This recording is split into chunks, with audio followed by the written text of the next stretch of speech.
Әдебиеттік оқу сабағына қош келдің. Бүгінгі сабақта күріш туралы сыр Базарбай Исаевтың шығармасымен таныс боласың.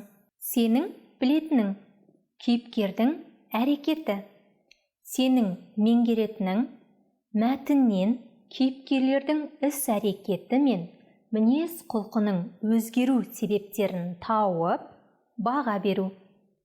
Ой сезімін, көзқарасын өмірде болған немесе өзге шығармалардағы ұқсас оқиғалармен салыстыра отырып білдіру.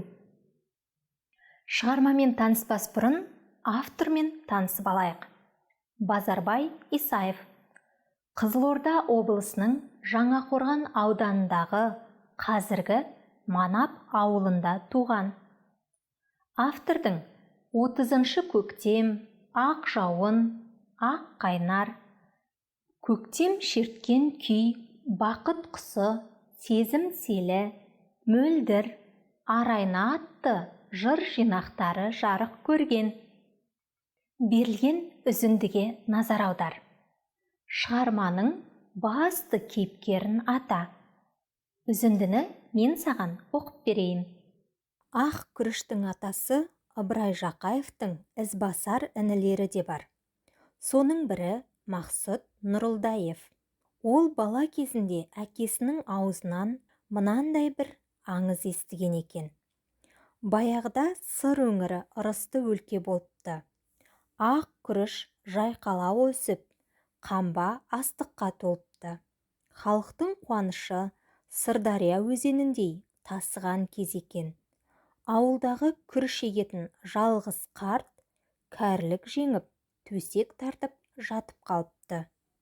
Шығарманың басты кейіпкері кім? Күріш егетін қарт, балық аулайтын қарт, немесе мал бағатын қарт.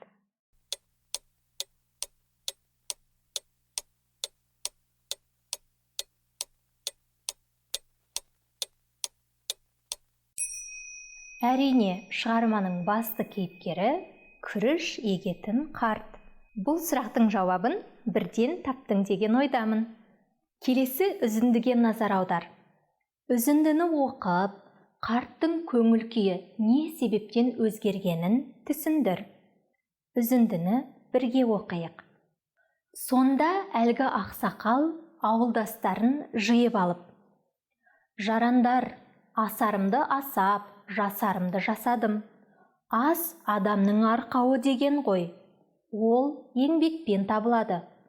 Көктем болса мынау келіп қалды. Егін егу қажет. Кетпен ұстар кім бар? Көзімнің тірісінде қасиетті кетпенімді өз қолыммен табыс етейін. Елін асырар ер қайда? Қайсың барсың?» депті. Жиылған жұрт үн-түнсіз. Қарттар жастарға, жастар ақсақалдарға қарайды. Сыр өңірі қамысты келеді, сыр перзенті намысты келеді деуші еді аталарымыз. Намыссыздар ғана қалғаны ма түге? Бұларың қалай? Кім бар менің қолымнан кетпенімді алар? Осы үзіндіден қарттың көңіл күйін түсірген не? Төмендегі жауап нұсқаларының бірін таңда. Біріншісі, қарттың көңілі жұрт кетпен алып, еңбек еткісі келмегендіктен түсті. Немесе, қарттың көңілі жұрт жиналыстан ерте үйіне кеткісі келгендіктен түсті.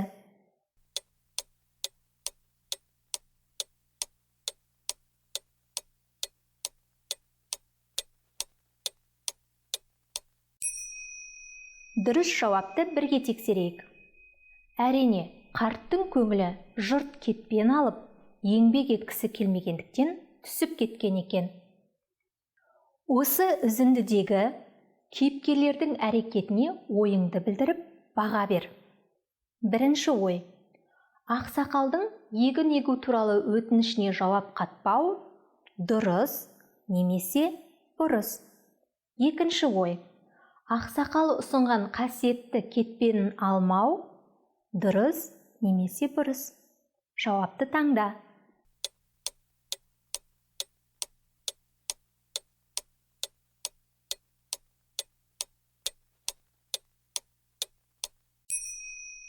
Жауабыңды бірге тексерейік.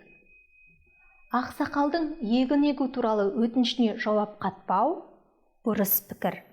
Және ақсақалдың ұсынған қасиетті кетпенін алмау, ол да бұрыс пікір екен. Жарайсың, үзіндімен жұмыс жасауды ары қарай жалғастырайық. Үзіндіні оқы, кейіпкерлер не себептен өкінді? Соны анықтап көрейік. Көктем өтеді, жаз өтеді.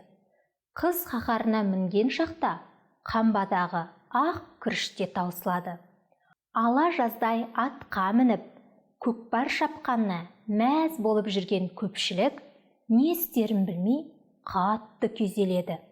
Ақымақтың ақылы түстен кейін кіреді дегендей, бәрі де бармағын тістеп, диқан атаның тілін алмағанына өкінеді.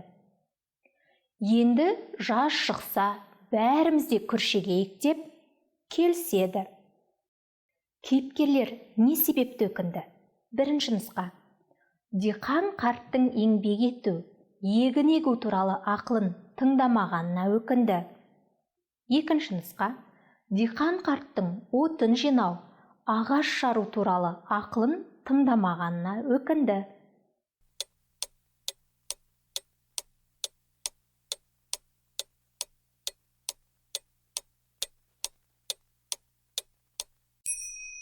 Өзіңді тексер.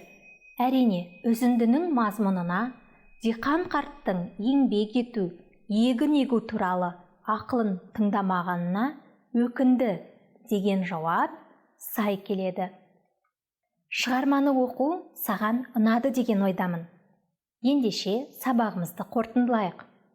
Бүгінгі сабақта кейіпкерлердің іс-әрекеті, мінез-құлқының өзгеру себептерін мәтіннен тауып, салыстырып бағаладың. Өз ойың, сезімің, көзқарасыңды білдірдің. Әдебиеттік оқу сабағы осымен аяқталды.